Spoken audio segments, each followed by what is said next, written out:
Commission ఇస్తాడండి, జరుగుతుందంటే అప్పుడు ఆయన ఆర్డినెన్స్ చేస్తా అన్నాడు, తేలేదు. ఉద్యోగాలు ఆల్రెడీ అయిపోయినాయి, గ్రూప్ 1 ఎగ్జామ్ అన్నీ అయిపోయినాయి, దాంట్లో మాకు నష్టం జరిగింది. ఇప్పటికైనా కూడా ఒక సమగ్రమైన చట్టం, ఒక సమగ్రమైన చట్టం వస్తే ఖచ్చితంగా రేపు దానివల్ల మాకు న్యాయం జరుగుతుంది. 57 కులాలకి ఇంకొకటి చెప్తున్నా, ఇందులోనే జడ్జిమెంట్లోనే ఇచ్చారు చూడండి, underscore more over disadvantaged status of sub group అన్నాడు.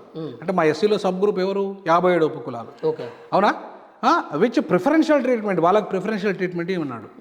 తర్వాత ఏమంటుండు, is sought to be provided vice versa constitutional class as a whole అన్నాడు. జనాభా దామాష పద్ధతులు అనలే. ఎవరైతే వెనుకబడ్డారో వాళ్ళందరినీ ఒక గ్రూప్గా వాళ్ళకి ఫస్ట్ ప్రిఫరెన్స్ అన్నాడు. అవును, ఎవరైతే వెనకబడ్డ కులాలు ఉన్నాయో వాళ్ళకి న్యాయం జరగటమే సుప్రీంకోర్టు ఇచ్చినటువంటి తీర్పు ఫైనల్గా. అంటే అర్థమైంది, 57 ఉపకులాలు ఫస్ట్ ప్రియారిటీ ఇవ్వాలి, వాళ్ళు వెనకబడ్డారు. తర్వాత మాదిగలు వెనకబడ్డారు, వాళ్ళకు ఇవ్వాలి. తర్వాత మాలలు ఎవరైతే ఇంతవరకు పొందలేదో వాళ్ళు కూడా, ఇంతవరకు ఎవరైతే పొందలేదో రిజర్వేషన్లు పొందని వాళ్ళకు ముందు ప్రియారిటీ అన్నాడు. మరి ఇది ఇప్పుడు మాలా మాదిగల పంచాయత, మాలా మాదిగలతో పాటు 57 ఉపకులాలు కలుపుకొని 59 కులాల పంచాయత? ఇది 59 కులాల పంచాయతీ, ఓన్లీ మాలామాదిగ పంచాయతీ కాదు ఇది.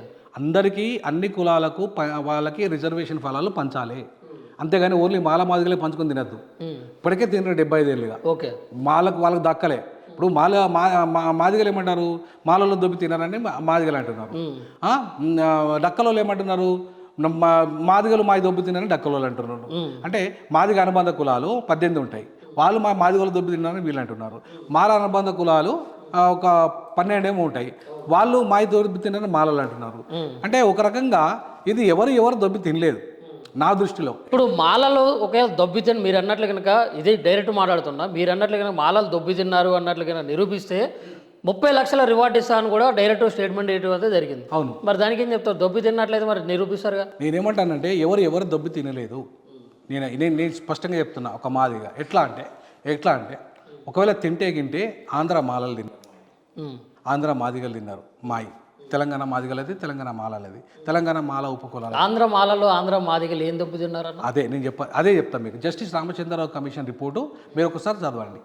జస్టిస్ రామచంద్రరావు కమిషన్ రిపోర్ట్ ప్రకారంగా ఇక్కడ ఉమ్మడి ఆంధ్రప్రదేశ్కు దాంట్లో మాదిగలకు 7%, మాలలకు 6% ఇచ్చారు. ఇక్కడ జనాభా ఎంత తెలంగాణలో మాదిగలది? 12%. అంటే 7% ఇస్తే నష్టం ఎంత జరిగింది? 5%. అట్లాగే అక్కడ 12% మాలలు ఉన్నారు ఆంధ్రాలో, వాళ్ళకి ఎంత ఇచ్చారు? 6% ఇచ్చారు. నష్టం ఎంత జరిగింది అక్కడ? 6%. అంటే నష్టపోయిన మాలలు ఏం చేశారు? ఆంధ్ర మాలలు పోయి కోర్టుకు పోయారు. ఇవి చిన్న కేసులో పోయింది ఎవరు? ఆంధ్ర మాలలు.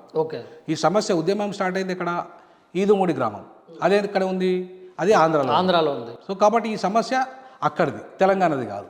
తర్వాత రెండో విషయం, ఎప్పుడైతే 56లో ఆంధ్రప్రదేశ్ రాష్ట్రం ఏర్పడ్డదో వాళ్ళు అక్కడికి వెళ్ళి ఇక్కడికి వచ్చారు. వచ్చినప్పుడు వాళ్ళు అంతకంటే ముందే మద్రాస్ ప్రెసిడెన్సీలోనే వాళ్ళు ఐఏఎస్లు అయినారు. ఎవరు? దళితులు.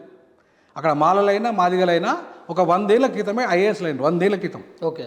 సో అట్లాంటి వాళ్ళు ఇక్కడికి వచ్చిన తర్వాత ఇక్కడ ప్రభుత్వంలో కీలకమైన పోస్టులు తీసుకున్నారు. ఈరోజు తెలంగాణ వచ్చి 11 సంవత్సరాలు అయింది కదా. ఈరోజు మీరు గవర్నమెంట్లో ఉన్న ఐఏఎస్లు చూడండి, దానకిషోరు ఆంధ్రమాల, రాహుల్ బోజ్జా ఆంధ్రమాల, ఇట్లా 60 మంది ఐఏఎస్లు సీనియర్ మోస్ట్ క్యాబినెట్ ర్యాంకులో, అంటే సిఎస్ ర్యాంకులో ఉన్నారు. వాళ్ళంతా ఆంధ్ర మాలోళ్ళు అండి. ఒక తెలంగాణ మాదిగని చూపెట్టండి, అలా ఒక సర్వే సత్యనారాయణ బిడ్డ తప్ప. అంటే ఇప్పుడు తెలంగాణలో ఐఏఎస్లు అయినటువంటి ఎవరు కూడా అందరూ కూడా వెనకబడ్డారు. ఈ జూబ్లీ హిల్స్, బంజారా హిల్స్లో కనీసం దగ్గర 50 కోట్లు 100 కోట్ల వరకు ఆస్తులు ఉన్నాయి. అంటే వాళ్ళందరూ కూడా వెనకబడ్డట్టేనా? ఇంకా ఇప్పుడు కూడా వెనకబడ్డారని చెప్పట్లేదు. ఎవరికి ఉన్నాయి? ఐఏఎస్లకు ఉన్నాయి. మా తెలంగాణలో ఐఏఎస్లు చూపెడతాం ఇక్కడ జూబ్లీ హిల్స్, బంజారా హిల్స్లో?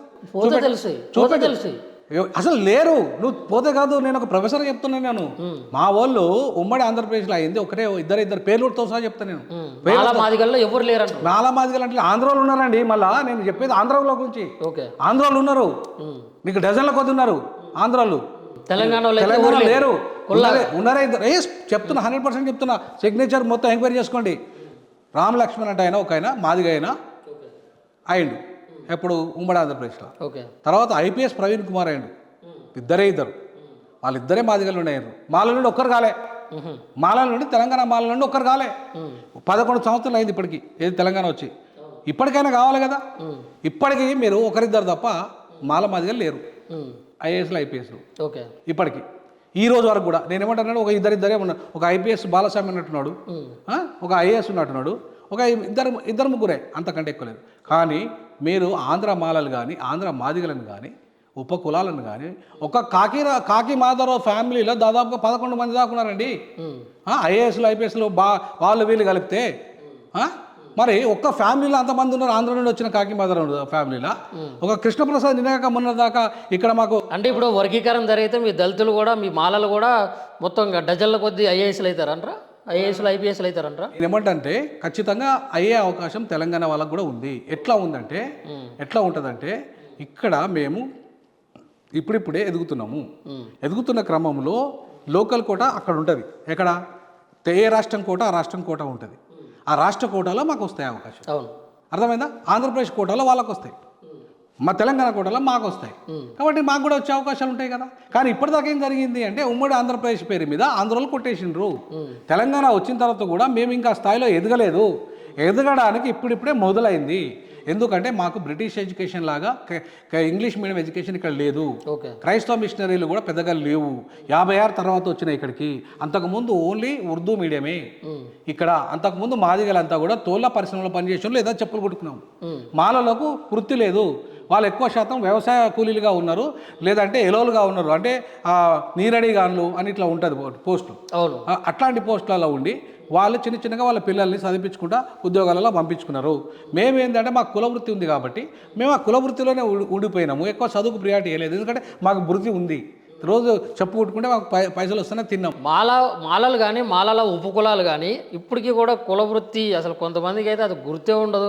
ఇంకా మాలల ఉపకులాల్లో అసలు వాళ్ళు అసలు లేరు దాంట్లో. కొన్ని కులాలే కనిపిస్తలేవు దాంట్లో.